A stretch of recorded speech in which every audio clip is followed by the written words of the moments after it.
Hi, I'm Matrym, and welcome to PUBG Playbook. In-game, we talk a lot about risk-reward situations and handling no-win situations, and that's exactly what we're going to be looking at today. In PCS 6, we had a phenomenal showcase in game number 5 of day number 3 that we're going to be diving into right now.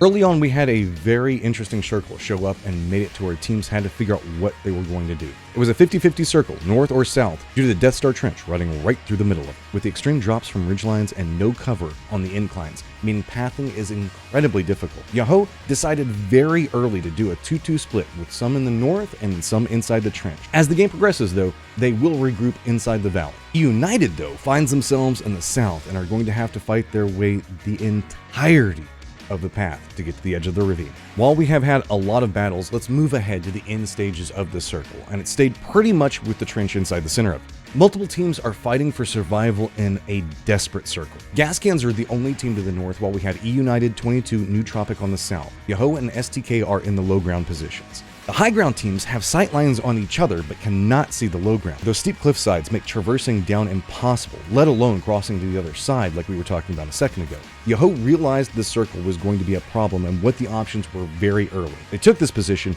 making a massive gamble that the circle would stay along the trench itself. But since they took that gamble, they now get to sit in a much more controlled and safe position while their enemies above them are destroying each other. eUnited is one of those teams, the one that we're going to be following from here on out. With the circle now showing low ground center, it's time to fight, and eUnited knows it. Gascans are the only team to the north and has stalled any movement that's going on the southern hillside. They can shoot most rotations on any of these teams in the south that are wanting to fight against each other. But as you can see here with Snakers, eUnited are having to use cover every single time that they try to move forward, which is stalling any pushes that they're willing to make and denying any control that they can take over the southern part of the circle. It's been hard fought, but eUnited is finally in an area where they have vision on STK in the low ground and have some cover from the Gascans.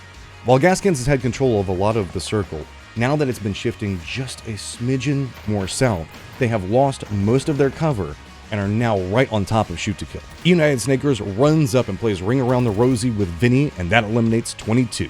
With this, eUnited has more movement to the west, which is a main focus for them, which we will mention why in a second. But as this happens, they are moving forward where they get vision on Shoot to Kill and Gascan. While the north still has a section inside the safe zone, it is so minuscule, there is no cover to be found. Shoot to Kill has Gascans right on top of them, and eUnited has vision on both. Shoot to Kill quickly falls, and it's going to be Gascans right after them. Relo uses this opportunity to free push with Kickstart and Snakers and gets the drop on Newt, takes them down quick. eUnited is now at 14 kills, but the issue is still the circle. It has given its love to Yaho, and eUnited has some issues in how they're wanting to handle it. With all of this verticality, there is one path in Yaho's compound that doesn't have a massive drop-off. Also, as you can tell from what we've been talking about, eUnited has been fighting the whole way. Armor is low, meds are low, throwables are almost non-existent just to get to this stage.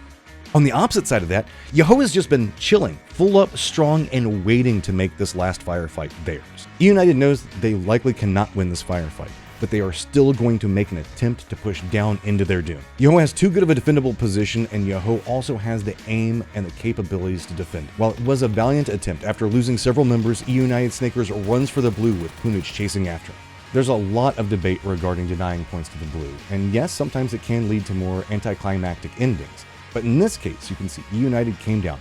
They had no resources left, they still tried to make a fight, and they were neck and neck with Yaho on the leaderboard, where 1 point can be the difference in position, and so I totally understand why eUnited just sends one member out to try to deny that point. eUnited was in tatters and still tried to go for this fight, but Yaho gets to do what Hayden Christensen always dreamed of and wins from the low ground. eUnited may have lost the dinner, but they did win on overall points, so moving out, denying to the blue but still making the attempt was the right one at the end of the day. But that's the nature of PUBG. Guys, we still have tons of competitive PUBG that's going to be coming down the pipeline. We've got PUBG Nations Cup running down here in just a few weeks. Make sure you guys stay tuned in, and we will see you on the battleground.